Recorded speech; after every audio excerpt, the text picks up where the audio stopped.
og hér höfum við sem sagt kennsluáætlunina sem drög. Það verður nokkrir dagar í það að við fáum svo endanlega útgáfu eða það er bara eftir að lesa þetta yfir og samþykkja og sjáum við þetta sæmilega. Sem sagt í fyrri hlutanum þá kynnumst við sem sagt grunnhliðum og við notum ákveðið forrit í sambandi við það. Það er sem sagt Multisim og við tengjum þetta upp þar og fáum sannleikatöflur, lærum hvernig við getum teiknað sjálfur upp sannleikatöflur. Það er mjög einfalt fyrir grunnhliðin og það förum við í gegnum. Síðan hérna setjum við upp virkni í iðntölvu, það kallast stigarit sem við byrjum að nota þar og það er sem sagt forrit sem við getum sett í vélar. Það getum náð í efni á innunni. Þar er þjöppusgrá með smá forriti sem að við notum til að læra á að setja upp stigarit. Og hins vegar hérna í skólanum þá notum við Multisim og þið getið komist inn á það líka heimanna frá okkur með því að fara inn á sýndarvélina. Þá er hægt að opna Multisim og vinna í því ef það eru þannig verkefni. Við byrjum í rauninni fyrst á því að útbúa svona stigarit og slíkt þannig verkefni svo að við kynnumst því smá saman. Og hér eru sem sagt svona ýmis hugtök sem við lærum á og við í síðasta hlutanum þá notum við einhverja skynjara og smá svona íhluti til að tengja við Arduino svona að þið komist aðeins í snertingu við það líka. Eins ætla ég að senda ykkur fljótlega svona tilkynningu eða sem sagt link til að komast inn á skal ég segja ykkur forritun fyrir sem sagt fyrir Cisco og þannig að við tökum bara próf úr því og þá kemur það inn hérna. Já, þetta var læknir, þannig að ég var að taka þetta. En sem sagt hér er sem sagt prófin og námsmatið. Það er sem sagt við erum með heimaverkefni 1-5 skilað rafrænt á námsnetinu eða á sem sagt innunni. Það er 5% og það er 1% hvert, já. En er þetta heimaverkefni sem þurfum ekki sérstök forrit til að gera það í Já, já.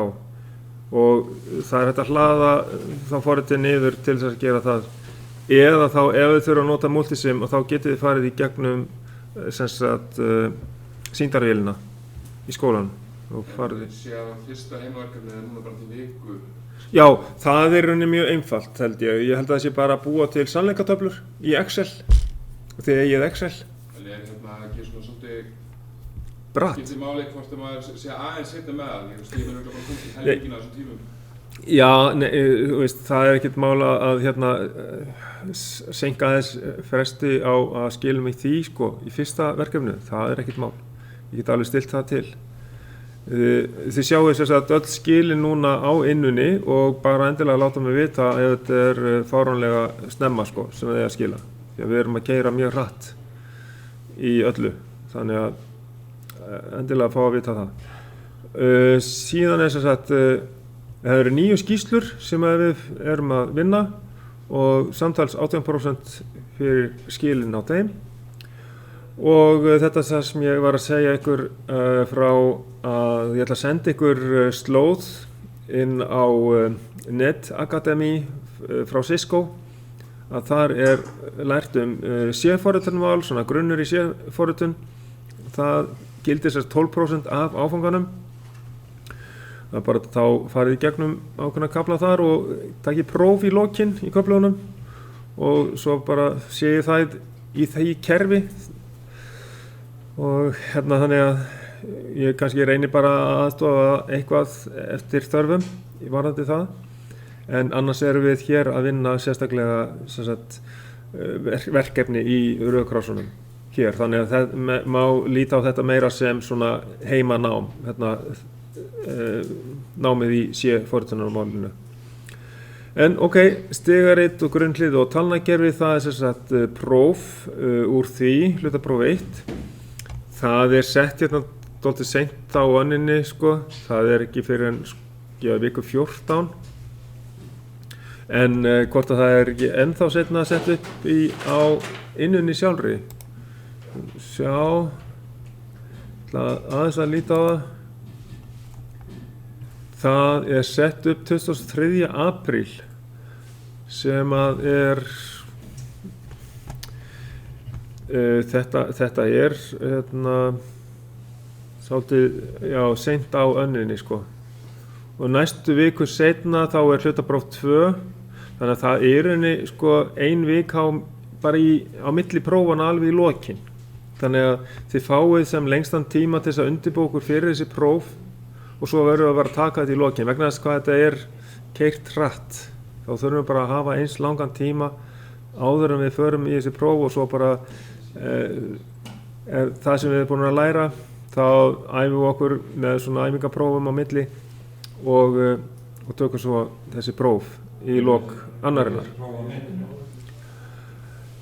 Já, það verður eiginlega hérna á staðnum eitthvað af þessu, eða mest. Ég man það ekki alveg. Ég man ekki alveg hvort að ég hef haft þetta eitthvað á netinu eða mest hérna. Það er svona, yfirleitt hef ég haft á staðnum, en stundum kannski fyrsta prófið eða eitthvað svolítið stundum haft það á netinu. Það er bara svo mikið sem við þurfum að teikna, skiljið. Þannig að það er svolítið erfitt og tekur svolítið tíma til að skanna það inn og setja það inn. Þannig að ég hef yfirleitt haft þetta hérna á staðnum. Og líka til þess að koma í veg fyrir einhvern misskilning hvað þið að gera í prófunum. Þá hef ég yfirleitt reynt að hafa þetta próf sem eru tekin hérna í stofu. Og þá er það hérna áfram með þetta að það er bara einn lykilmannsþáttur í þessu, það er bara síðasta prófið og þannig að þetta skiptist þá í þessi, það er hérna rauðkrossar, æfingar, þetta er aðalega þá líka stigaritt og samt líka grunnhliðin í hlutapróf 1 og svo er meira stigaritt og meira rauðkrossir í hlutapróf 2 og breyta hérna segulega stýringu yfir í stigaritt og slíkt og hérna og það sama áfram í hlutaprófi 3 og síðan úr öllu efninu í lokamatstættinum. Þannig að þetta skýrist nú þegar við förum að byrja á æfingunum. Og síðan eru þessi það er 7. kaflinn sem við notum svona til að kynna okkur hliðin, grunnhliðin. Þetta er allt á íslensku, þannig að það er mjög gott að nota þetta efni.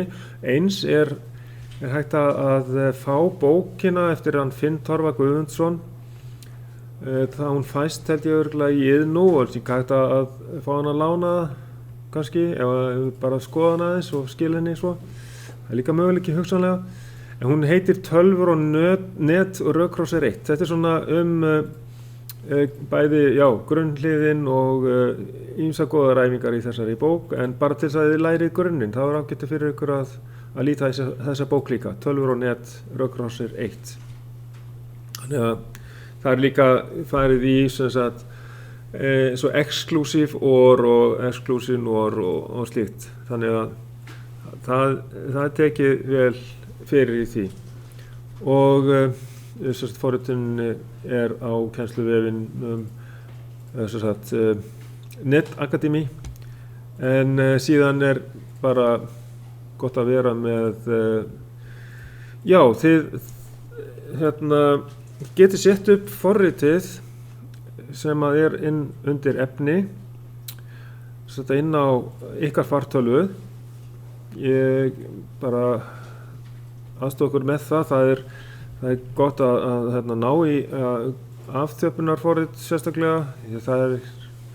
Það getur orðið eitthvað vandamál með ef maður notar eitthvað einfalt afþjöppunarforrit að það ekki víst að öll virki rétt sko. Og svo þarf að setja bara forritið upp og passa það að það með réttu tungumáli, sem sagt ensku og allt slíkt. Svo að þá skulum við bara skoða verkefnin eins og eru sett upp í innunni og sjáum við að hér eru fyrstu 2 heimaverkefnin koma fram og það er 11. mars núna og skilin á fyrsta heimaverkefni 18. Það má örugglega bara færa það til strax og sjá, getum alveg sett það eitthvað viku seinna sko, 2004 til dæmis, eitthvað slíkt, allt í lagi mínu vegna. Því að svo eru líka skil á heimaverkefni 2. Það er bara komið ljós hvort að það er nóg að hafa þetta svona eða ég þarf að framlengja það. Það er allt í lagi. En svo byrjum við á þessum verklegu æfingum. Þá kynnumst við sem sagt inntölvunni og stigariti og því sem að tilheyrir sem sagt staðlinum ESC 61133.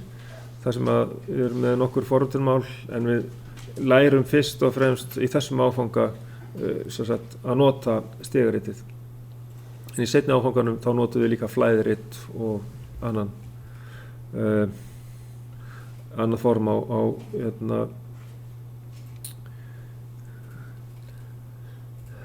já, það er sem sagt það er funksjónblokkdiagram líka. Þannig að við förum allavega í 3 af þessum 5 mismunandi forritunum í þessum staðli í seinni áfanganum. En í fyrri áfanganum þessum þá förum við fyrst og fremst í stigaritið sem við byrjum í 1A og tökum 1B líka og 1C. Og ef við bara rétt lítum hvað við eigum að skila í heimaverkefni 1, förum aðeins inn í verkefni sjálf, það er ekki það er undir efni og þá sjáum við að það eru öll heimaverkefnin, það er opið fyrir þau stendur heimaverkefni 1-5, það hefur verið útbúin ný útgáfa 2020 og það er alltaf verið að uppfæra þetta. Þannig að í heimaverkefni 1 þá hefur við að búa til sannleikatöflur fyrir grunnhliðin og ég fer í það fljótlega. Þannig að við bara sjá hvað þetta er mikil vinna fyrst, síðan eigum við strax að setja eitthvað upp í forritinu sem að við förum að vinna í líka núna mjög fljótlega á eftir. Og þannig að það sem að þið setjið upp í þessu fyrsta heimaverkefni það er að opna Excel og setja inn sem sagt sannleikatöflur fyrir not, and og or og nand, nor, xor og x-nor og síðan að setja upp einfalt stigarit með ákveðinni lýsingu með start- og stopprófa og tímalega. Þannig að þetta er ekki mjög viðamikið verkefni en það er samt, þið þurfa að vera komnir allavega í gegnum 1A allavega til þess að geta leyst þetta. Svo að þá skulum við líta í bara fyrsta verkefnið 1A. Þau eru verklegar æfingar verkefni. Er ég með 1A og 1 já, 1A, 1B og 1C er hérna opið örugglega allt saman. Sjá, 1B er hérna. Ok, við getum opnað fyrir 1C líka. En við byrjum í rauninni bara á 1A og svo þegar við erum búin með það, þá förum við 1B. En allavega þá er ég búin að opna fyrir allan pakkan í 1 og þá sjáum við hérna, við byrjum mjög fljótlega í þessu. Sjá, já, ég ætla að hérna koma mér hérna inn í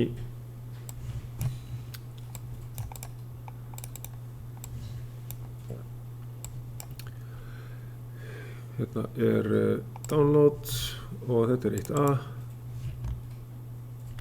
og þetta vinnum við semst í forritinu sem að við höfum í tölvunum og þetta forrit setjum við líka upp, já, það er að gera fyrir ykkur að setja þetta upp á ykkar fartölvum eða tölvu sem er heima. Það er allt í lagi að setja á bara borðtölvu heima líka, sko. Og hérna lærum við á öll þessi tákn fyrir inntölunar og þetta sem við sjáum hérna er kallað stigaritt. Þetta er bara til þess að setja upp hérna mismunandi útganga og hérna eru inngangarnir til vinstri á stigarittinu. En aðeins efnið sem að við notum til þess að læra þetta er hérna kafli 6 í ákveðinni bók hérna, kennslubók kafli 6 hérna, ég ætla að opna fyrir það hér. Hér erum við með eins með hérna rauðkrossefni frá Festo og það er það sem ég ætla að sýna ykkur fyrst í þessu og það er hérna undir þessu kennsluefni þá opnum við þetta PDF-skjal sem er 7. kafli sem er kallað rauðkrossir og fyrst er talað bara hérna 10. kerfið en þetta er sem sagt 10. kerfið er í rauninni byggt upp af 0 og 1 og við getum skoða talningu í 10. kerfinu. Það er rauninni best að skoða það kannski bara með því að opna forritið Multisim og eins er líka sérst, í þessu efni frá Festo, það er líka vel farið í það þar og ég ætla aðeins að opna þetta tæki sem við notum mikið í Multisim sem að heitir Logic Converter og hann gefur okkur hérna strax sannleikatöflu og þetta er rauninni alveg eins og talning er í 10. kerfi og ég ætla að setja hérna inn 4 rofa eða eins og er kallað 4 bita A, B, C og D. Gildisminnsti bitin er D, það er spurning hvort ég þyrfti að geta stækka þetta. Sjáu þetta ekki svo dýla? Það er mjög, já, þetta er mjög lítið þannig ég ætla að reyna að stækka þetta og setja bara inn í eitthvað teikniforrit svo ég geti merkt inn á þetta. Það er bara eina ráðið, held ég. Svona og fara ég þetta hérna, setja bara aðeins inn í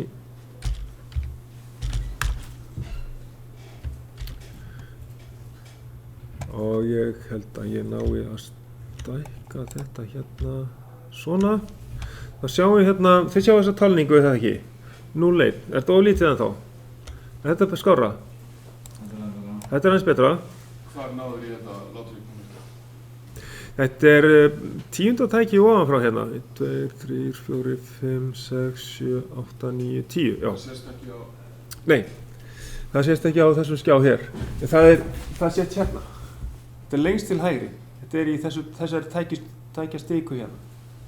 10. tækið ofanfrá. Já, og ef við tvísmellið á þetta tæki og smellið á A, B, C og D, þá fáið þið þessa sannleikatöflu hérna sem að með þessum 4 bitum þá sjáið þið hérna vinstra megin í töflunni það við getum talið upp í stöðakerfinu, ekki háið tölu. Og þannig sjáum við sem sagt hvernig þetta virkar. Hér getum við sagt að ég ætla að taka hérna þetta út og setja þetta í sem sagt, þannig að við erum hérna með gildið á D-bitanum hérna sem að hérna kemur hér er 2 í núlltaveldi. Já, þetta er svolítið stórt, sko sjá.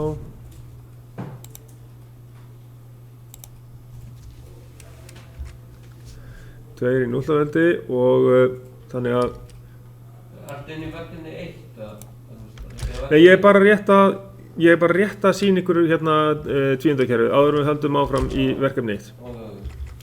Þannig að hérna bara svo eða þekkið allir kannski talningu í tvíundakerfi?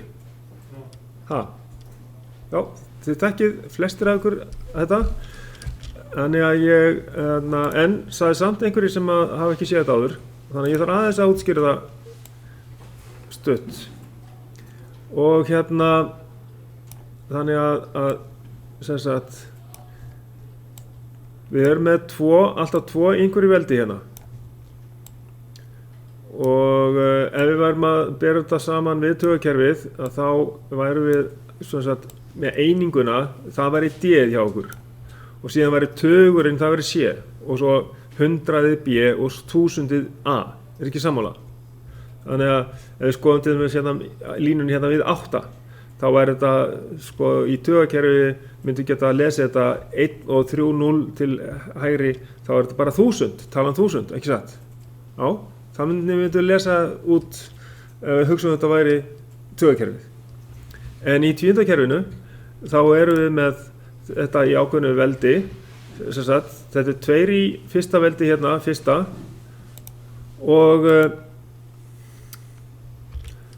nei, 2 í núlltaveldi, þetta fyrsta hérna, og síðan er 2 í, ég ætla aðeins að minnka þetta hérna, hann er í 8 kannski, 2 í núlltaveldi, svo kemur 2 í fyrsta veldi, og svo framvegis, og 2 í öðru veldi, og 2 í þriðveldi.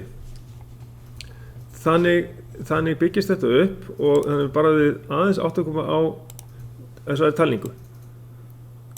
Sko, 2 í núlltaveldi, það þýðir að við erum annarkvort 0 eða 1.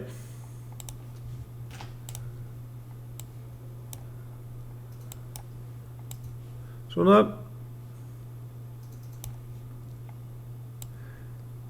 2 í fyrsta veldi, það er 0 eða 2.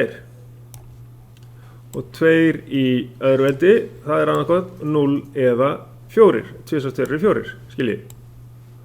Og 2 í þriðja veldi er 2 + 2 er 4 og 2 + 4 er 8. Þannig að þessi biti hérna, sem er A merktur hérna, hann hefur gildið 8. Þannig að við getum þá skrifa það hérna hvað gildi þessi bitar hafa.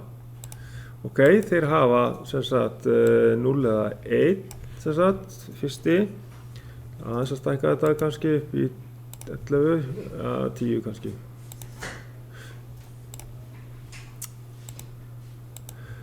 Þá er það sem sagt 0 eða 1, 0 eða 2, 0 eða 4 og 0 eða 8.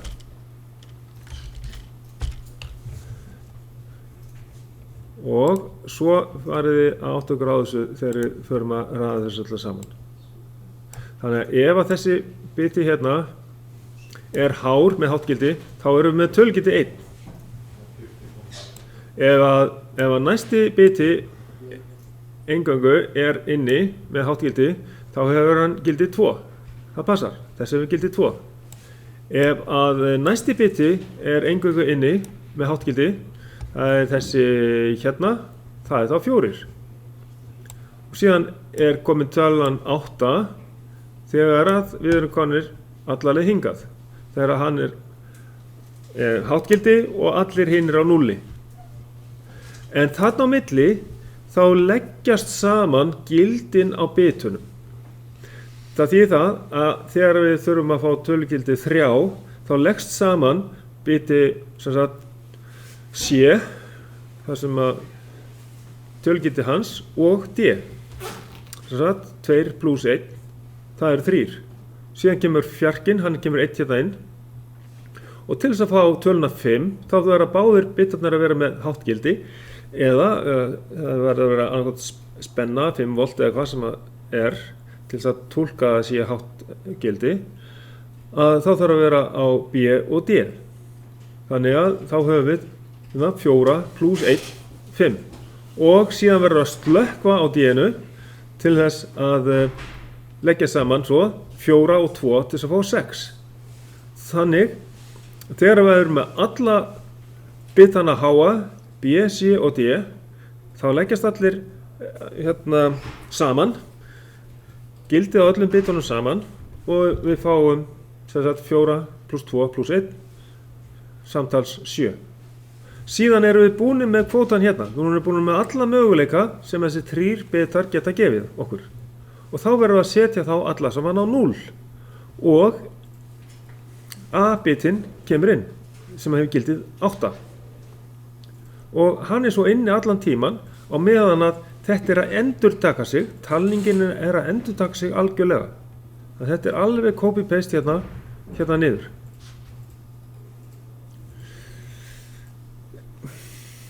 Það ekkert allir sem hafa séð þetta eða skoða þetta, en það bara gott fyrir ykkur að skilja þetta.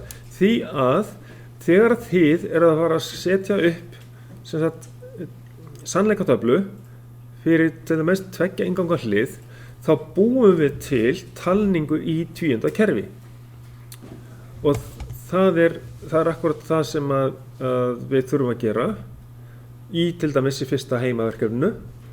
Og þá ætlum ég að hoppa yfir í þetta hérna og sjáum hérna eru hliðin not, or og and og sannleikatöflan fyrir not hérna. Síðan sannleikatöfla fyrir or hérna og þið sjáu að þetta talning í tíundakerfi. B hérna, bitinn, hann að skiptast alltaf hérna á 0, 1, 0, 1. En næsti biti, hann byrjar hérna 0, 0, 1, 1. Sjáu, þetta alveg nákvæmlega eins og við vorum með hérna.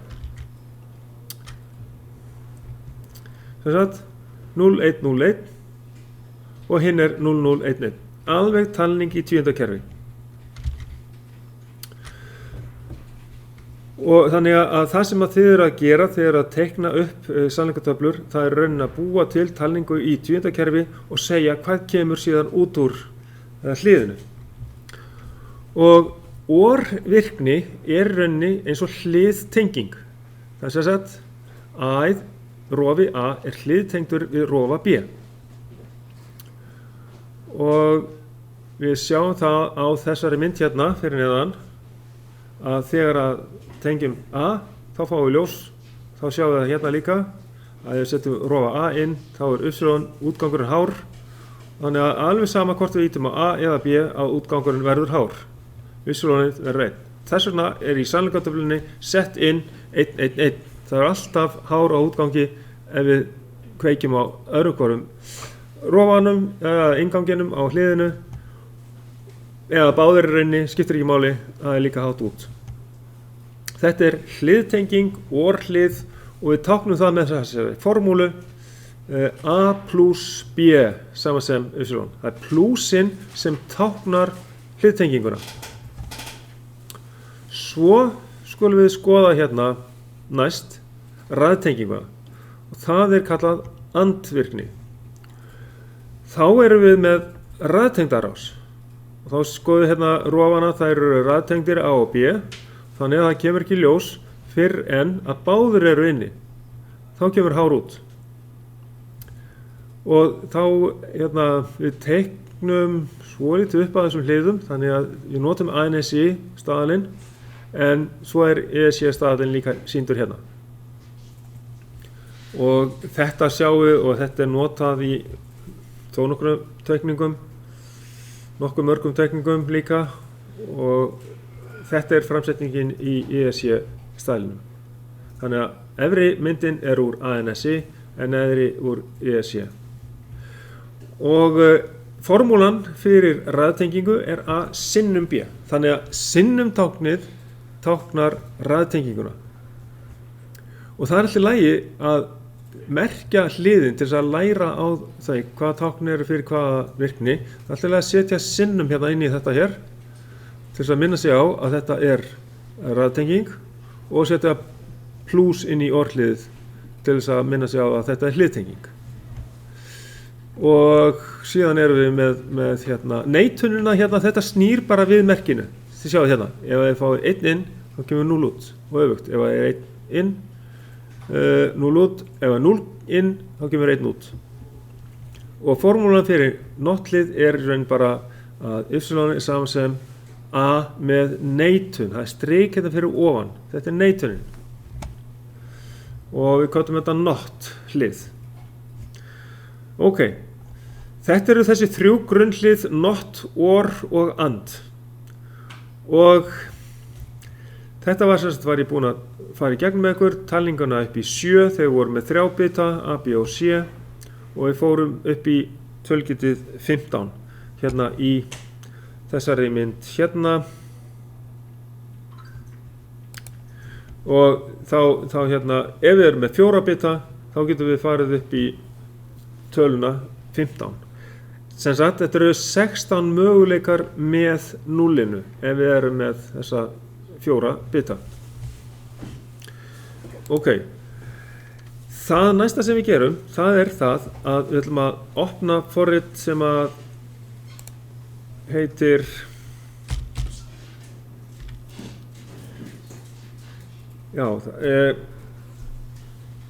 heitir hérna Picosoft. Opniði allir hérna forriti sem heitir Picosoft. Þegar við byrjum á því að nota þetta forrit í fyrsta verkefninu og við förum í það. Og ég ætla að setja bara upp hérna grunnhliðin í þessu forriti líka í leiðinni svo að við viti hvernig það er gert. Hvernig það lítur út.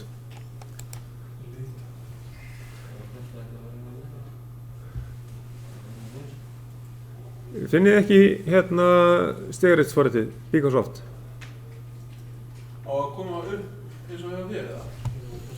Nei, það á að koma upp eiginlega bara alveg tómt, sko, bara svona, eða eiginlega ekki svona heldur. Þið verið að smetla á new hérna til þess að fá þetta svona, svo þurfum við að fara í ákveðnar stillingar. Það heitir sem sagt Picosoft 3.0. Þá er þetta, ég ætla að reyna að stækka þetta, býtu við, hvernig get ég stækka þetta? Það ætti að vera hægt að stækka þetta. Já, það var hægt, svona. Og ég ætla að setja fram hérna grunnhliðin með þessu forriti. Byrjaði að setja neitunina og hérna eftir það þá skoðum við kannski aðeins efnið frá Festo.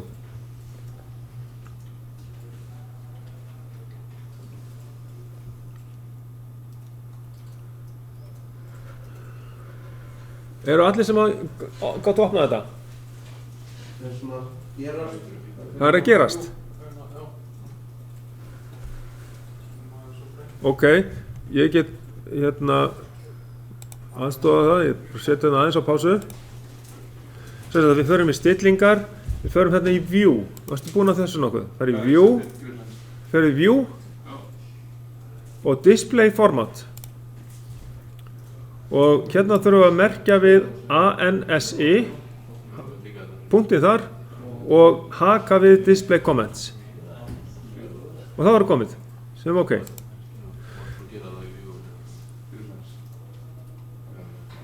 Er það komið? Er allt í lagi?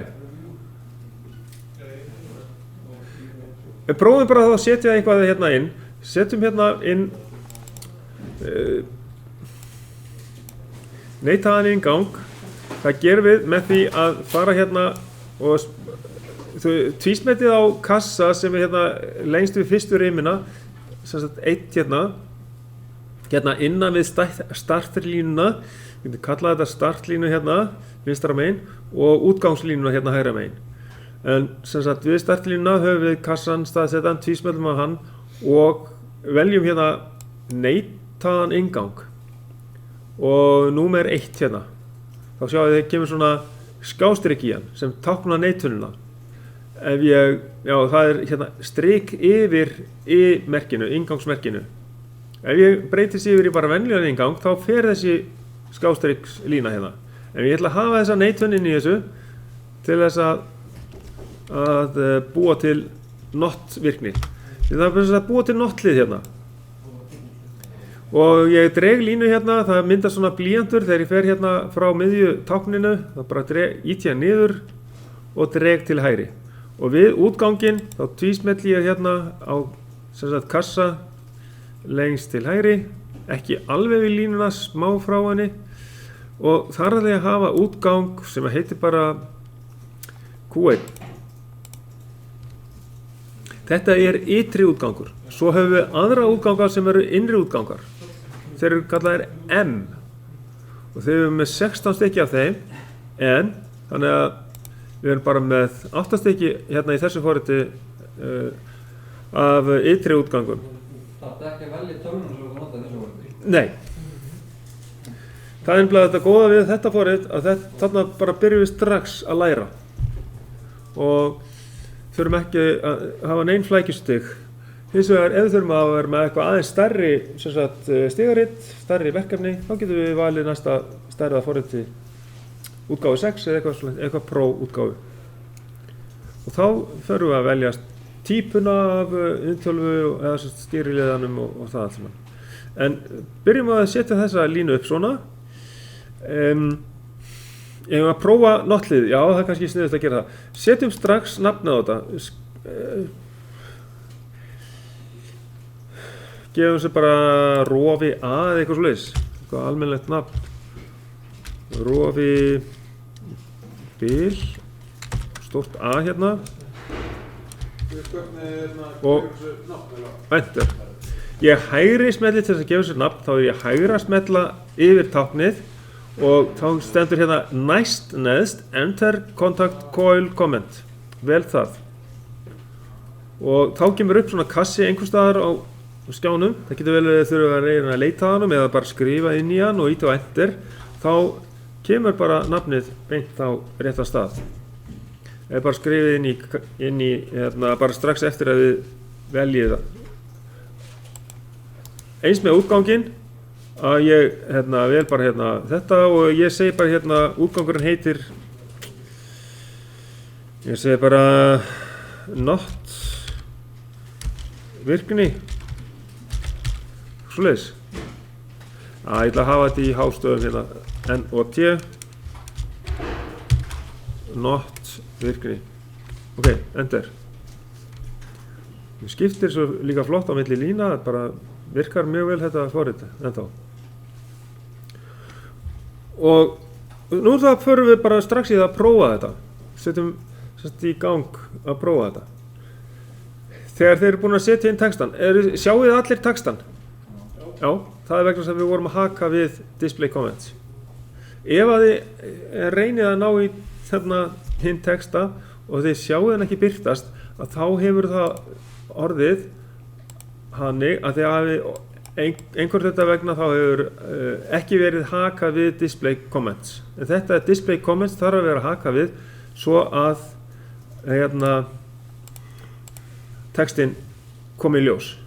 Ef ég tek þetta í burtu þá fer þetta bara svona og hér sé ég að ég er búinn að setja inn komment en það birtist ekki. Þannig að ég verð að fara inn í view og display format og haka við display comments. Ok, þá kemur þetta allt inn. Nú ætla ég að prófa þetta. Þá þarf ég bara að smella á start simulation, það er blái takkinn lengst til vinstri. Því að ég veit að,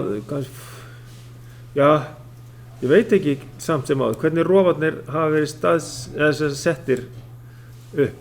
Ég ætla að hafa alla rofana, væntanlega þið með alla rofana bara lengst til hægri, eða ekki? Það er bara af á rofi normally open. Hvernig vextu þetta? Já, hvernig vekk ég þetta upp? Það er það sem við sjáum bláa play-takkan, vinstra megin, start simulation. Fyrir ofan, það er hendi og þar fyrir ofan er skilgreina virkni, það er define IR function. Smetla á það. Og velja þar. Ég ekki til smella á hann. Já, ég þarf að setja. Þú verður að vera með stopp, sko. Simulatorin verður að vera stopp. Já. Og við skulum bara hafa alla rofana núna í augnablikinu sem sagt af á, það er dálkur hérna lengst til hægri. Allir svoleiðis. En seinna þá þurfum við ofta að stilla þetta og velja hvað er startrófi og hvað er stopprófi. Þið farið oft inn í þetta til að breyta þessu. Og þá getum við smellt hérna á play.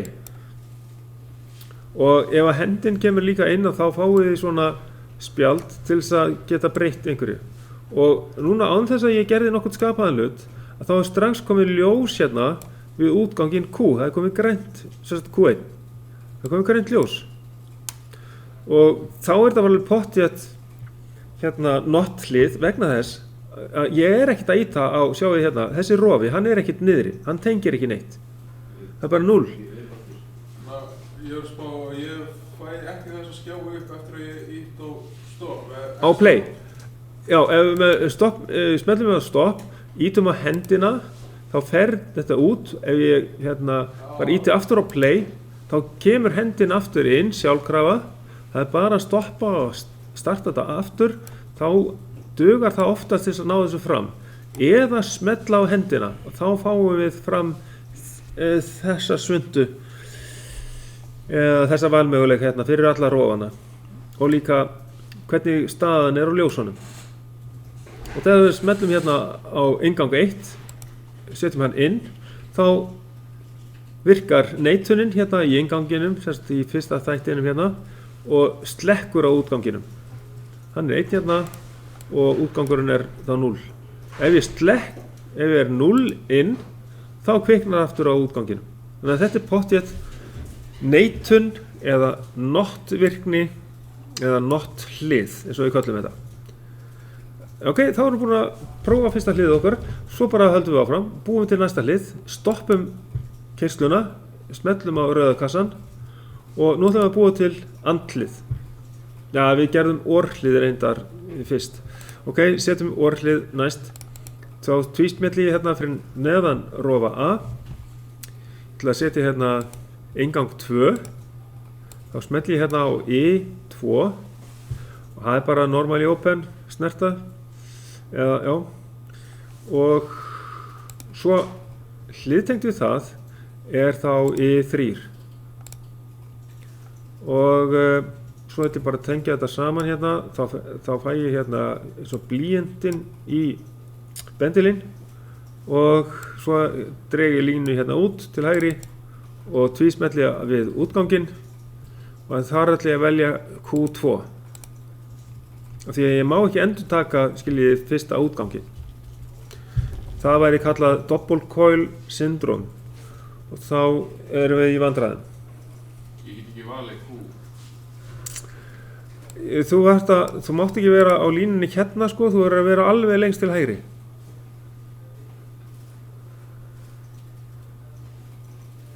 Þú verður að vera alveg við útgangslínuna. Er það komið núna? Já. Og þá skulum við láta það heita rofi B, rofi C og við látum við þennan útgang heita OR virkni. Þetta er bara OR virkni. Þú varst að velja hennar Q2. Hvað verður við kójar? Já, sem sagt, ég fer hérna í tvísmelli hérna og þá er coil, já, coil. Þá velji ég hérna venjulegan útgang, Q og síðan verði ég að íta á númerið, rétta númerið sem ég ætla að velja, Q2. Okay. Ef ég velji bara Q þá gerist ekki neitt. Það verður að velja sem sagt eitthvað meira. Q-ið og númerið. Og hérna ætla ég að merkja þetta hérna, ég ætla að hafa þetta að rofa B eða eitthvað slikt. Rofi B og íta á enter til þess að koma því á réttan stað. Svo svo sem sagt næst neðsta hægri smelli á I3 og það næst neðsta möguleikan enter coil contact comment og þá segi ég hérna rofi C svona og enter, þá ég komið með þessa 2 rofa og þá getum við, þegar þið eru búin að setja þessa hliðtengda I2 og I3 inn í stígaritið, þá getum við prófað OR-virknina eða hliðtenginguna og þá smellum við sem sagt hérna á Start Simulation og getum við fengið þennan hérna niður til að sýna hvaða ljós í gangi. Þannig að neitunin inni af því það 0 og nú nóg að íta á hérna, rofa 2 hérna til þess að við fáum útgangsljósið hérna Q2 inn virt eða á rofa 3 þá fer það hina leiðina gegnum rofa I3 rofa C og þá verður útgangurinn virkur. Þá komið orvirkni. Ég bara að gera þetta til þess að þið læri svona tengja saman. Hliðtenging OR og raðtenging and. Og það var and en ekki hann not. Nú förum við í and. Nei, þetta var not. Það var bara einn og við settum neitun á hann og það not. Nú skulum við slökkva á þessu hérna og höldum áfram og búum til raðtengingu sem sagt andvirkni. Þá get ég bara hækka þetta hérna og sjá þetta betur sjálfsagt og ég hef komið með 3 rofa þannig að ég ætla að nota fjarkan. Þá vel ég hérna I4 og svo í raðtengingu I5 og útganginn Q eða fyrir coil Q3 og svo dreg ég bara línu hérna á milli og ég hef komið rofi C, rofi þá D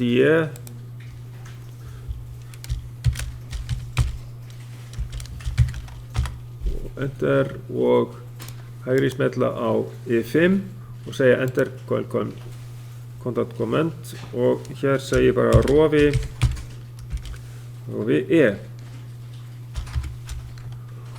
og enter og sá bara að prófa þegar þeir eru búin að setja inn og þá getum við smellt á play og ég get haft slökkt á öllum hinn í ljósunum með því að setja fyrsta rofan inn, hafa slökkt á 2 og 3 en svo hérna prófa ég að setja fjarkan inn og það gerist ekki neitt. Er það ekki bara eðlilegt? Og ef ég íti á 5-una, það gerist ekki neitt. En ef ég vel sett bæði fjarkan og 5-una inn, þá er raðtengingin komin hérna í gegn á Q3 og hann verður virkur. Ok, þannig að það er kannski ágætt að setja þetta einhvers staðar hjá ykkur í Word-skjal því að hérna þá vitið þið, já, einu glimti ég hérna, það var að merkja hérna útganginn Q3, farið hérna enter contact coil comment og það er hérna, þetta er and virkni. Enter. Þá er það komið. Fyrst var not virkni, svo kom or virkni, svo kom and virkni. Það er raðtenging.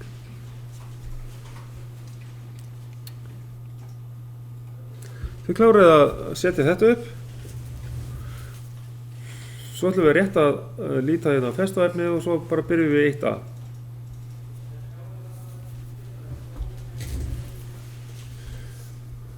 Já, þá hérna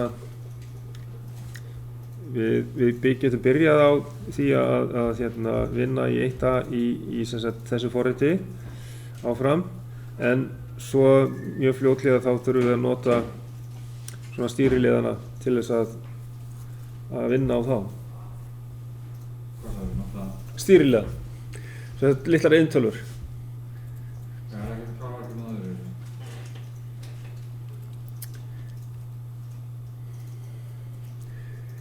Já, í rauninni þá er best að geta gert þetta á hvortveggja, bæði að vinna þetta í forritinu sjálfu og líka á eintölunni, því að sko, þegar þið farið að vinna við þetta þá lendið þið í að þurfa að fletta upp sem sagt og skoða forritið sem er inn í vélinni eða stigaritið, þá bara sjáu það eins og þetta lítur út svona. Og þess vegna þarf ég að sýna ykkur það og þið æfið ykkur í því að setja inn forrit inn í stýriliðan til þess að láta virka einfalda rás. Og við setjum það vonandi líka inn í færibandaverkefnið.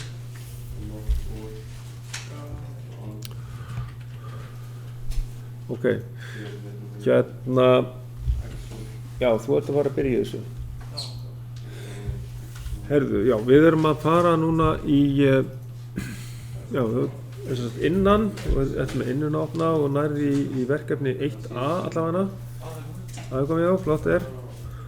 Og undir efni þar höfum við líka Festo. Sjá. Já, rökkrásartöflur frá Festo undir kennsluefni. Ég ætla aðeins að opna það og aðeins að fara í gegnum þetta. Þetta er mjög svona vel framsett efni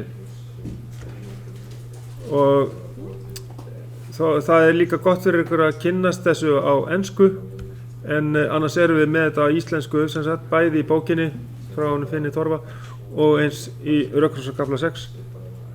Það er bara meira af hliðum hjá Finni Torfa og svo er náttúrulega líka hægt að finna það á netinu. Ef ykkur vantar að vita hvernig sem sagt XOR er, þá bara skrifa það. XOR, allt komið á netið. Exclusive OR, XOR gate, það er svona hlið. XOR gate, þá fáið þið það. Hvernig sannleikatablan er fyrir XOR gate og XOR hlið, það er til dæmis eins og þessi hérna. Já, þá fáið þið það hérna. Að eingöngu, ef að annar inngangurinn er virkur, þá er útgangurinn hár. Svo bara öfugt fyrir XNOR. Bara víxlast það. Það er með sér hérna. Getur við? Já, að þá er hérna XOR er hérna vinstra megin og XNOR er hérna hægra megin. Það er bara öfugt. Ef að báður eru eins, þá er hátt gildi út. Þess að ef 0 er báðum, þá er hár út. Ef hár á báðum, þá er hár út líka. Ef bara annar inni, þá er 0 út á exclusive NOR.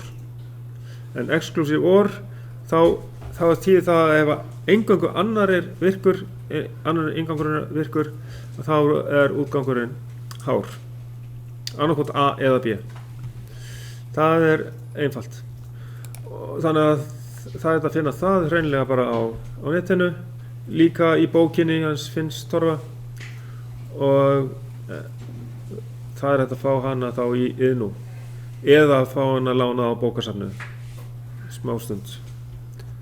Og hérna er góðar töflur sem maður getur skoðað. Þetta eru almennt sem sagt inntölur, uppbyggingu á inntölukerfum og við erum að læra á það í þessum áfanga líka og hérna sjáum við sem sagt þér er minnst á staðalinn 6.11.31.3 og það var forritunarmálið og síðan er hérna líka sýndur munurinn á tögakerfi, hérna bara sýnt hvernig tögakerfi virkar, einingin, tögurinn, 100 og svo framvegis og borið svo saman við tvíundakerfi sem kallað binary number system. Og þá sjáum við hérna það sem ég var að sýna ykkur þarna áðan, það er 2 í 0. veldi, 2 í 1, 2 2 í öðru og svo framvegis. Og við tókum bara 4 bita og vorum að telja upp í töluna 15. Því að ef við sem sagt, leggjum alla bitana saman þá fáum við tölugildi 15. Þá getum við talið frá 0 og upp í 15. Svo að ef við höldum hérna áfram þá sem sagt þetta er ágætis efni til að skoða. Hér er verið að skilgreina í iðntölunum sko, hvað er háttgildi, hvað er láttgildi, og þetta er líka gert ef við værum með 5 volta sem sagt rökkrásar rásir, rökkrásir, þá hérna er það líka skilgreint hvenær við háttgildi og hvenær við láttgildi. En og svo var verið að sýna þarna sem sagt hvernig væri hægt að breyta úr hliðrænu merki yfir í stafrænt merki, sem sagt AD-breytu. En núna sjáum við að hérna höfum við neitun. Hérna er að sýna hvernig er neitun útfærð sem rofarás. Og þá sjáum við bara að þetta er bara normal closed rofi. Ef við gerum ekki neitt þá er rauninni, segjum kannski það er bara 0 inn, ítum ekkert á hann, en þá er kveikt á ljósinu. Ef við þrýstum á rófan, sem við getum sagt að það er háttgildi á rófan, þá slokknar á ljósinu. Þetta er það sem við vorum að gera á hann. Við settum neitun í forritið. 0 verður 1, 1 verður 0. Og þá er það táknið hérna í ESC-staðlinum, það er svona. Svo er hann að sýna hérna, ef við setjum 2 neitanir saman svona í röð, að þá hérna upphefst neitunin og það er bara sama kemur út eins og við setjum inn. Og svo er það þá er það 2 raðtengdir rofar hérna eins og við fórum í gegnum sannleikstöfluna fyrir það, og síðan kemur táknið fyrir hérna, það var eins og við sáum í hinu efninu, og við förum ekki að nota þessi tákn hérna, þau eru ekki að hafa ágjör af því. Þau eru notuð í háskólanum eitthvað. Og hliðtengi orvirknin með rofarás, þá er þetta bara svona. 2 rofar hliðtengdir, það er bara nóg að íta á annan þeirra, þá kemur ljós. Og þá sjáum við sannleikatöfluna hér af því. Og hér er táknið fyrir orhlið í ESC-staðlinum, það er sem sagt meira eða jafnt og 1. Sem sagt ef annar inngangurinn er hár eða fleiri, þá er útgangurinn hár. Það er það sem þetta tákn þýðir. Meira eða jafnt og 1. Ef einn inngangur er hár, þá er útgangur hár. Eða fleiri en einn inngangur hár, þá er líka útgangur hár. Ok. Svo að þetta er taflan sem ég ætlaði að sýna ykkur. Þá erum við komin að því. Það er svona samanburður á sannleikatöflu, tákni í loftstýringum, rofarás og svo er líka svona transistorarás. Þetta er allt sama línan, hún sýnir sem sagt bara þá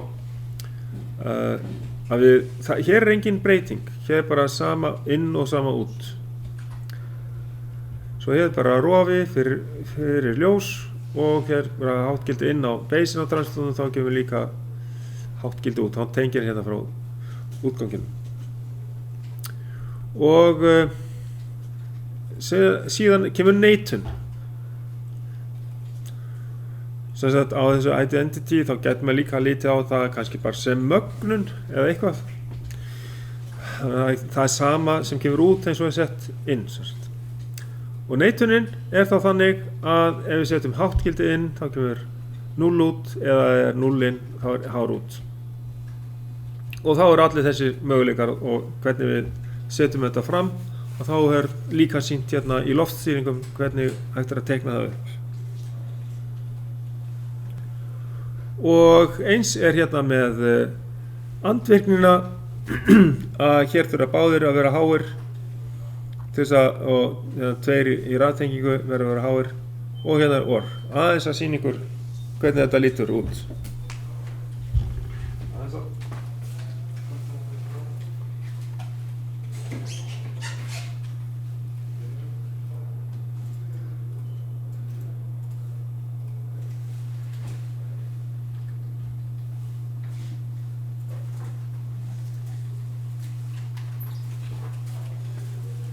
og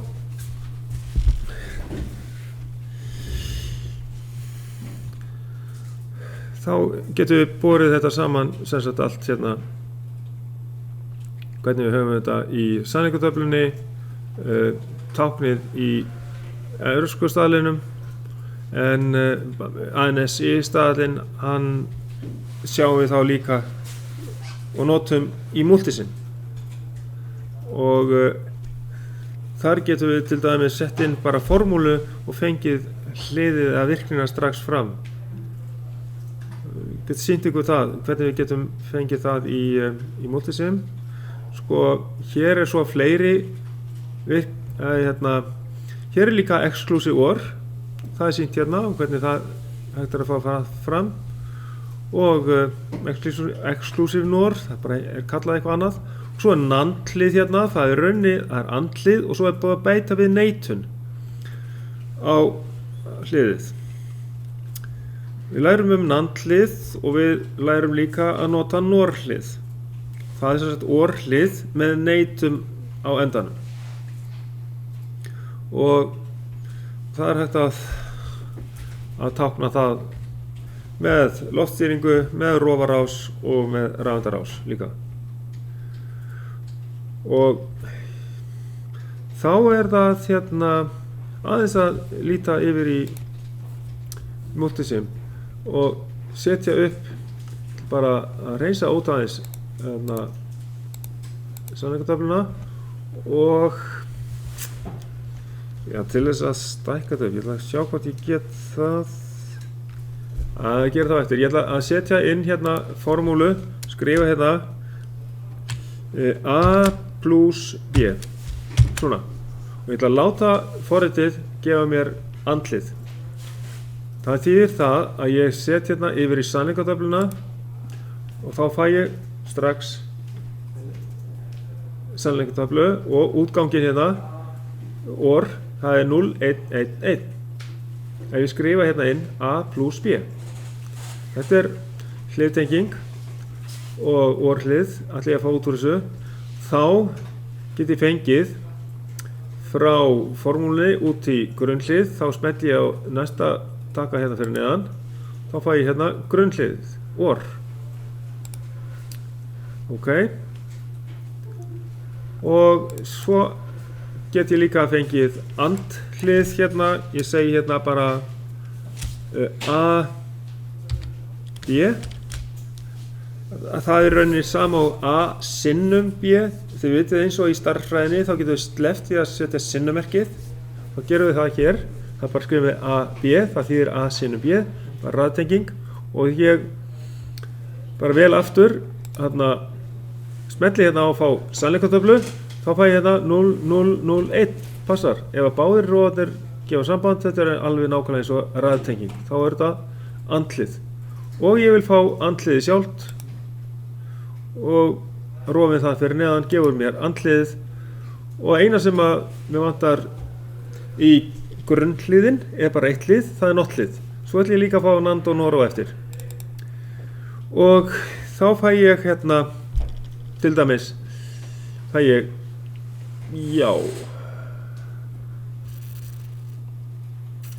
til að fá grunnhliðið NAND, ég fæ rásina hérna,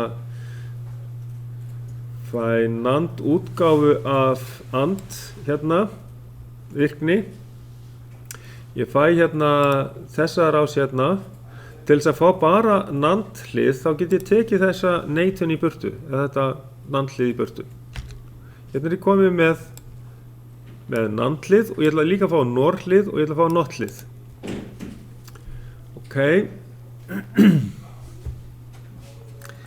en hérna ég með NAND hlið, það var auðvitað að fá það. Ég ætla að fá hérna OR hlið, ok, við komum með það, en ég ætla að fá hérna neitun fyrst. Ég ætla að þurrka þetta hérna út og ég ætla að setja inn hérna bara A og svo neitun, það svona áherslumerki, og ég ætla að fá sannleikurtöflu og ég ætla að fá grunnhlið NOT, þá fæ ég hérna grunnhliðið not eins og ekkert sé. Það er komið. Hvernig setur þetta inn? Ég set A-ið, stórt A, og svo nota ég áherslumerki á lyklaborðinu hjá mér er sama undir sem sagt spurningamerkinu. Er shift og eitthvað annað. Ég held að sé bara Shift og takkið hliðin á æg. takkið hliðin á æginu. Já, getur líka verið það, já. Allavega, þetta er svona áherslumerki. Þá fæ ég hérna not. Eins gæti ég bara sett upp samlingatöfluna fyrir not. Eða ég ætla að setja samlingatöflu fyrir nor. Og þá vel ég hérna A og B. Og þá hérna breyti ég þessu hérna. Sko, hvernig var or? Jú, það var svona, það var 0, 1, 1 og 1. Þetta var or. Til þess að breyta þessu í nor, þá bætist í raun bara neitun við útganginn. Þá þýðir það, einhver með tillögu, hvað á ég að gera? Plús A-merki. Sko, það langa einfaldast hérna er að snúa bara öllu þessu hérna við. Allt sem er 0 verður 1 og allt sem er 1 hérna verður 0. Því það er sannleikanstafla fyrir nor. Þetta hérna er or. Og ef ég hérna fæ út sko formúlu frá þessu hérna. Ég ætla að fá formúlu frá þessu, það er svona, fæ ég formúlu hérna. Ok, ég ætla að fá einfalda formúluna. Fæ ég A plus B, þetta er or, klárlega. Nú ætla ég að snúa þessu við. Ég ætla að setja hérna allt sem að verður, sem að er 0 verður 1 og allt sem er 1 verður 0. Ok, og ég ætla að fá hérna formúluna fyrir þessu. Það fæ ég hér A neitun sinnum B neitun. Og ég ætla að fá grunnhliðið út úr þessu. Og ég er með formúluna og mig vantar grunnhliðið. Og þetta er að smetla og fá grunnhliðið. Ég fæ það ekki. Ég fæ eins og hérna útlitið á þessu eins og hérna formúlan sýnir. Það er svona neitaðir inngangar. En þetta hérna virkar í rauninni nákvæmlega eins og nor. Ég ætla ekki að hafa þetta. Þetta ruglar ykkur bara.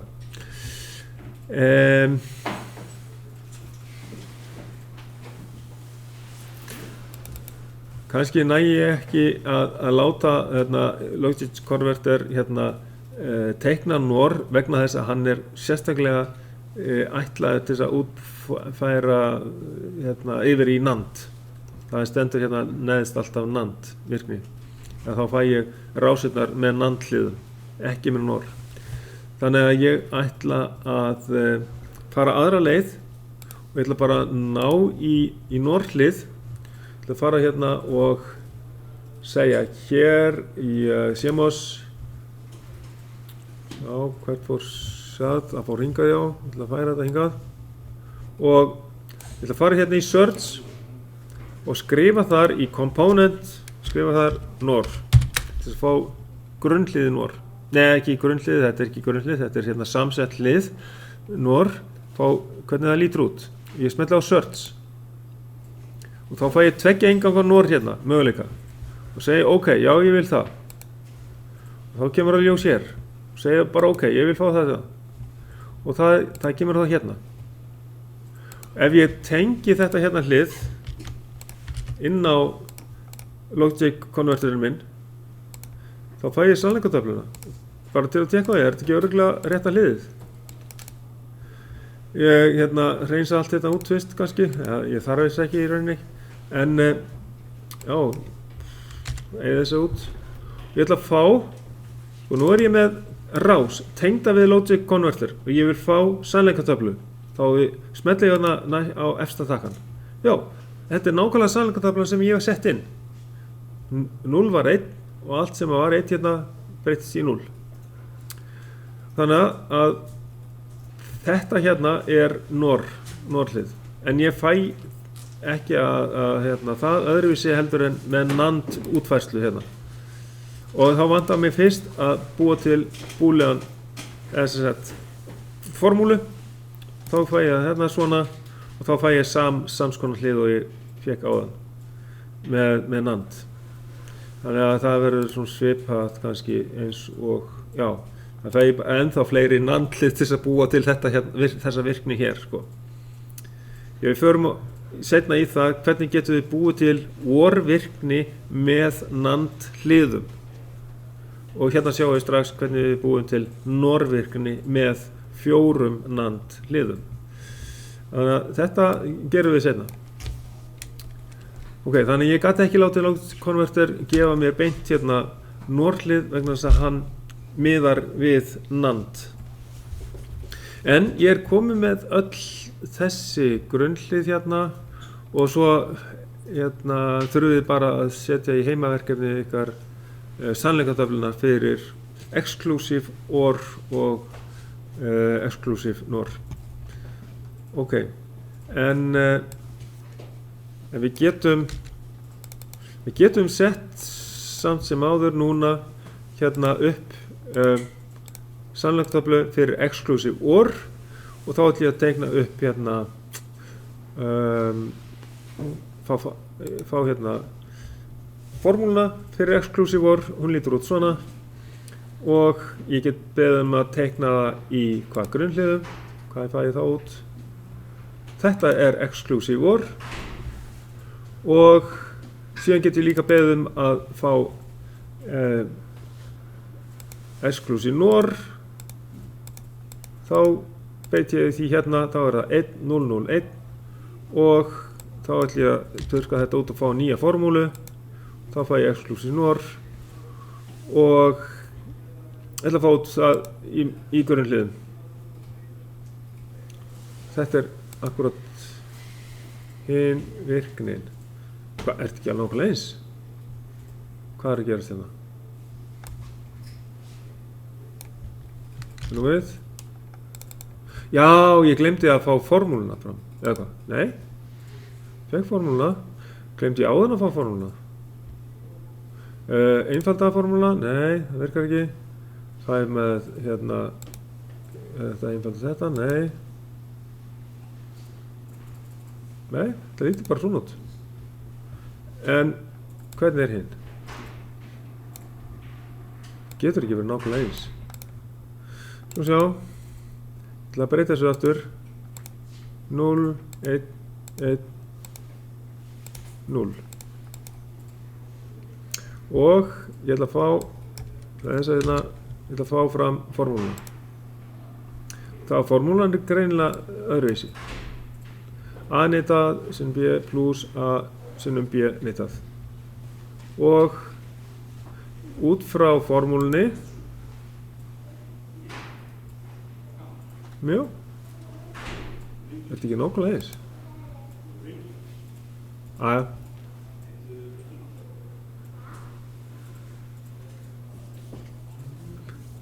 Nei, er það eins? Nei, er það.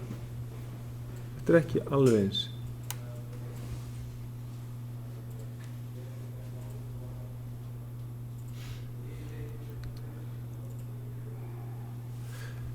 Ok, allavega að þið þurfið ekki að skila myndin af því, heldur bara sannleikatöflunni. Það er bara að beðið sannleikatöflunni í heimatöflunni. Ok, hérna, þá skulum við venda okkur í 1A. Áfram. Bara skera sannleikatöflunar. Skoðum, já, í Excel-skjalinu og það er kannski alltaf í lagi að taka Excel-skjalið og setja inn í Word-skjal því að þið þurfum að gera fleira í heimaverkefninu. Þið eigi líka að taka myndina úr forritinu, stigaritið, setja það inn líka. Inn í heimaverkefni? Já, sjáu hérna heimaverkefni 1 að hérna þið getur sett Word-skjali, hérna Excel-skjalið bara hérna inn í, bara teikninguna úr því, eða þið megi líka senda Excel-skjalið líka sér, en þið þurfa að senda mynd af forritinu, eða stigaritinu. Og til þess að þið geti gert það, þá þarf ég að fara áfram í þetta verkefni 1A. Já, til þess að við getum gert þetta í Picrosoft. Já. Við getum að þess farið í gegnum þetta verkefni áður en við klárum í dag. Að við tryggja það að þið eiga ráð við þetta. Þá opnum við verkefni sjálft. Þetta sem sagt verkefni 1A.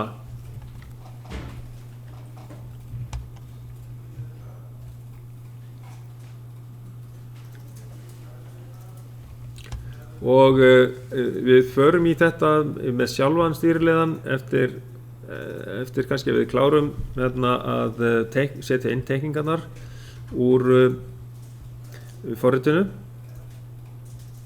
Þannig að þið útbúið þessa mynd hérna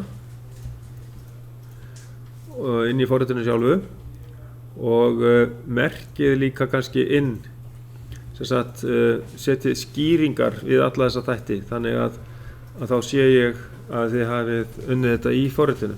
Þannig að þið skiljið ekki bara þessari mynd hérna aftur, nákvæmlega eins. Því að við þurfum aðeins átta okkur á hvernig venjulegur útgangur, hvernig set útgangur, hvernig reset útgangur og svona kippliða útgangur. Hvernig virkar? Eins og inn í útgangin, hvernig setur þau S-ið og R-ið inn? Já, það akkurat það sem við förum í.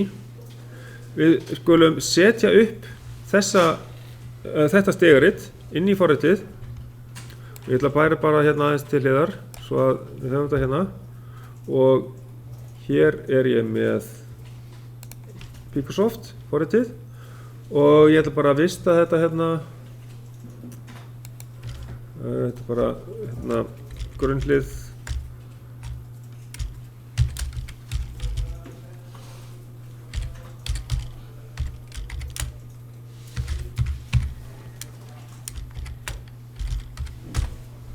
Svona, og ég fæ hérna nýtt skjal og þá setjum við bara upp þetta.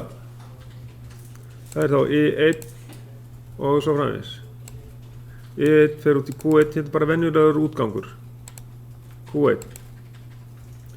Næsta rim, þá hef ég hérna I2. Það þið bara hermið alveg eftir þessu. Og ég skal bara aðstofa þig eða strand. Hérna, þú ert með á teiningunni, þú ert með Q2 tvisvar. Er það bara villaði á þér eða villaði á teiningunni? Þú sér að það S inn í Q2 hérna. Já. Það sett til þess að kveikja út Q2. Þá þarf það að vera einhvers staðar annar staðar með reset á hann. Reset á sama númeri Q2. Þetta par, set og reset. Já, ég skil. Þess vegna þetta ekki villa að vera með set Q2 og reset Q2 með sama númeri. Það bara verður að vera. En þú mátt ekki vera með venjulegan útgang eins og hérna Q1. Aftur endurteking einhvern tíma setna Q1. Það skapar þá hættu að sá útgangur sem fyrr í stigaritinu, hann hefur aldrei neitt að segja. Það bara sá sem seinna í forritinu sem virkar. Þannig að það kallað double coil syndrome og það má ekki koma fyrir. Við þurfum alltaf að leiðrétta það. En við setjum þetta inn, Q2 með set skipuninni, þá sjáum við hérna SQ, svo veljum við 2. Og ítum bara enter, svo við losnum við þennan flipa og síðan til þess að stoppa slökkva á Q2 þá erum við með reset hérna og þá jafnframt erum við að læra eitthvað nýtt hérna. Hvernig setjum við upp stopprófa? Það I3 nefnilega stopprófi. Í með stopp fyrir ofan. Já, I3 það nefnilega með neitun. Það I með neitun, það streiki fyrir ofan I3 og síðan fáum við hérna línu út í reset Q2 og þá ít ég á enter til þess að festa þetta hérna. Og að lokum þá þessi hérna kippliði, hann bara með venjulegum I4 hérna og við förum betur í set og reset dæmið. Og þessi lengst hérna til hægri, hann kallaður kippliði af ákvæðlega fáum. Þetta kallað í rauninni stuðstraumsrofi af rafvirkjun. Þið hefur sennilega aldrei heyrt þetta orð, stuðstraumsrofi, nema að sé einhver hérna inni sem hefur unnið mikið með rafvirkjum. Stuðstraumsrofi til dæmis bara settur inn í töflu til þess að kveikja á ljósum, ef bara þrýstir á einhvern rofa, þá verður hann virkur inn í töflu sem kveikir á öllum ljósun, svo gefur hann annan púls og þá slekkur hann á öllum ljósun. Þannig að það er bara eitt púls að kveikja, eitt stuð til að kveikja og þess vegna kallað stuðstraumsrofi. Og nú bara komið að því að prófa þetta eða að merkja þetta inn á áður en farið að skila hérna, þessu inn á þessari teikningu hérna inn á Word-skjalið, að þá merkjum við þetta. Þetta bara rof 1, við kallaðum þetta bara rof 1 hérna. Rof 1 hérna efst uppi og þessi útgangur hérna, við kallaðum bara venjulegur útgangur. Og síðan hérna, þetta hérna hins vegar startrófið.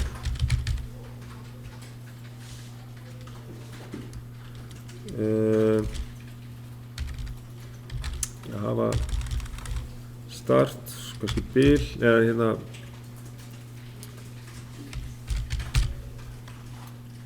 það skiptir sér örugglega milli lína startrófið hérna og síðan kemur hérna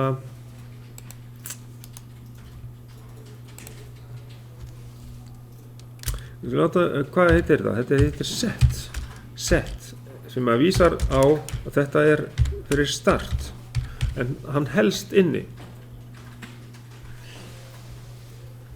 og þannig að þetta eins og minnistáttur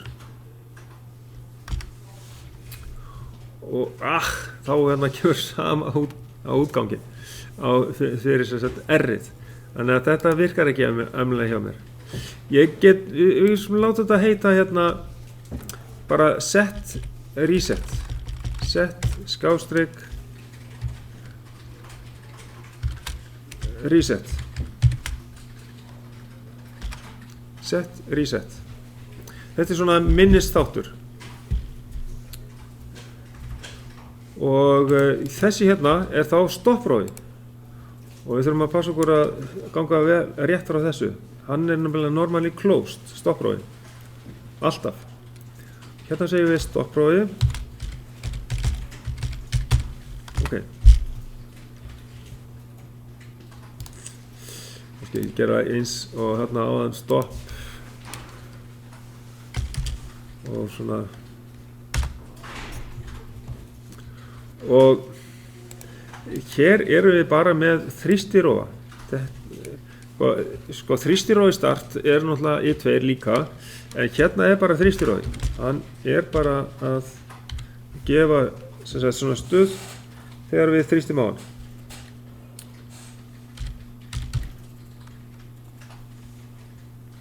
ég hef það bara í einu orði þetta bara þrýstirófi og nú þurfum við að setja upp alla rófana og það hérna Það ekki marga Q3 með Jú, auðvitað. Ef að nota þetta orð sem að enginn notar á hann. Þetta heitir kip liði. Setja mynd af þessu inn í staðinn hérna. Já. Takið mynd af þessu hérna og setjið inn í staðinn fyrir þessa mynd hérna. Tekið þess af hérna bara. Dýlítið henni og svo þetta þarf ekki að vera svona stórt hjá mér. Þetta kemur svo alveg gríðarlega stórt hérna inn í skjalið. Nú nota ég bara snipping tool til þess að setja hérna inn. Svona. Smelli á copy hérna og skellu sig inn í skjalið. Já, ég dattaði í huga, þetta dálítið stórt. Já, þetta ryður öllu í burtu. Svona. Núna kemur þetta inn, svona. Ok, þannig að nú bara að prófa þetta og við setjum inn hérna rofana, nú þurfum við að stilla rofana rétt. Þá smellum við hérna á efsta tákni hérna vinstra megin að taka stykkjunni þar, það fyrir ofan hendina hérna. Og þarna veljum við að efsti rofinn, hann bara af á rofi, hérna eins og þessi lengst til hægri hérna. Y2, fyrir inngang 2, þá veljum við þrýstirofa, normally open. Það svona startrofi. Þrýstirofi, normally open. Y3 stopprofi, það normally closed þrýstirofi. Og hann þá hérna Y3, hann í dálkinum lengst til vinstri. Y4 líka bara þrýstirofi, normally open. Hann alveg eins rofi eins og startrofinn. En hann hefur ekki bara hlutverki að starta, hann gefur líka púls til að stoppa með kippliðan. Þetta kemur úr Norðurlandamáli, þetta nafn kippliði. Nafnið kippliði kemur frá norsku eða dönsku. Þetta heitir það á þeim tungumálum. Svo að þetta ekki úr lausu lofti gripið. Það var mjög mætur maður sem að þýddi þetta yfir á íslensku. Það var ekki flókið að gera það. Bara bein þýðing úr Norðurlandamálum.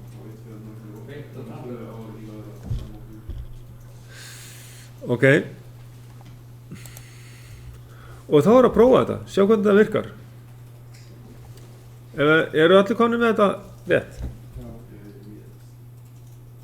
Já, heyrðu. Maður þess að stilla þetta til. Blaða þetta. Það setja upptökur úr. Að skoða yfir efni innunni. Ég kannaði hvort ég búinn að opna fyrir, sjá, forrit, sjá. Það ekki tíst að ég sé búinn að opna fyrir það. Hérna, já, ég var eftir að opna fyrir það. Hérna útgáfa 3. Að opna fyrir það. Og aðþjöppun fyrir, já, þið getið notað heima og fartölvum ykkar og allt mögulegt. Og svona vinrar, þið eiga geta notað vinrar til þess að afþjappa þessa skrá. Það eiginlega best að nota vinrar í þetta. Þið bara afþakkið það að kaupa, sko, ég meina, það svona trial útgáfa sem við fáið þessu. Og við þurfum ekkert að nota það mikið meira. Nema ef að væri eitthvað þjappa sem við þurfum að nota, en það ekkert mikið. Seinna notum við svo hinn forritin, þannig að þið sjáu bara þetta, hlaðið niður zip-skráni og afþjappið hana og setið upp forritið. Það sett upp skrá og breytið í ensku ef að vill setja sig upp á þýsku. Breytið yfir í ensku. Ok, þá ég búinn að opna fyrir það og þá aðeins að prófa hérna hvernig þetta virkar. Við setjum þetta á play og við erum búin að fara yfir rofana og þá virkar venjulega útgangurinn bara þannig að þegar það verður háttgildi inn á honum þá verður hann hár og við fáum ljós hérna á útgang eitthvað 1. Svo þrýstirofi start hérna sem að gefa okkur púlsinn á set hlið útgangsins Q2 og stopprófar eru alltaf tengdir normally closed og þess vegna höfum við þannig hér og hann þá með neitun fyrir framan reset. Þannig ef að rofnar til þess vírinn frá stopprófanum að þá stoppar vélinn eða ef hún ekki í gangi þá kemst hún ekki í gang nema við gerum við það fyrst. Því þetta öryggisatriði. Við höfum ekki sem sagt háttgildi frá einhverjum rofa til þess að stoppa því að ef að vírinn væri úr sambandi þá gætum við aldrei komið háugildi þarna inn á. Það öryggið í þessu. Við höfum alltaf að vera með leiðið samband frá stopprófanum inn á eintöluna til þess að við megum setja eitthvað í gang með svona start-stopp rás. Og svo er það kippliðin, þar eru við með þrýsturófa sem að gefum 1 púls, Er ekki normal klóst þannig að ef það fer ströymur af honum þá opnast það? Að hann lokaður meðan það er ströymur af honum? Já, hann gefur alltaf sambandi í gegnum sig. Það er normal klóst. Já. Þegar við rjúfum hann, þrýstum á hann, þá rofnar ströymurinn. Þegar það er rautt þarna þá er ofinn ströymurinn, þegar það er rautt þá er ströymur á. Já, sko, þegar ég ríf hérna, þá breytist inngangurinn sem er tengdur inn á E3 í háttgildi, af því að ég fæ 0 inn á inngangin. Þú veist, í sömu sem forritum, ef að línan er rauð þá þýðir hún sem virk. Já, það er líka hérna. Það er líka, Já, það verður virk og ég held inn í stopptakkanum núna. Þess vegna snýst merki við og hann verður virk inn á resetið og stoppar Q2. Það snýst við merkið. Þannig að þú átti ekkert að fá neitt grænt ljós þarna á svarta skjánum. Ég fæ grænt ljós á Q2 þú ert að meina það, eða ekki? Ég fæ grænt ljós á Q2 ef ég þrýsti á startrófan hérna I2. En þú er að muna eftir að hafa neitun hérna á I3 í forritunum. Já. Þú ert með það? Já. Og rofinn, hann þarf að vera normally closed þrýsturofi helst. Varstu búin að breyta því? Þegar farið það upp í rofana hérna, sjáðu? Jú, ég var búin að breyta þessu. Þú ert búin að breyta þessu öllu saman? Og er þetta bara verkefni 1 bara að koma á, gera í raun og veru bara þetta? Já, 1A, Já. þetta er hluti af 1A, já. Er ekki einhverja spurningar þarna líka? Jú, það er hellingur meira í þessu verkefni, sko. En, Það er búin að skila þessu. samkvæmt innunni, Er ekki lók mánuðin bara eftir páska? já, ég tók bara allavega þessa 1A, 1B, 1 og 1C, það þurfum við að skila. Hérna fer inn á yfirleitið hérna, þá sjáum við það hérna hvenær skilin eru á þessu 1A. Þetta er 28. mars.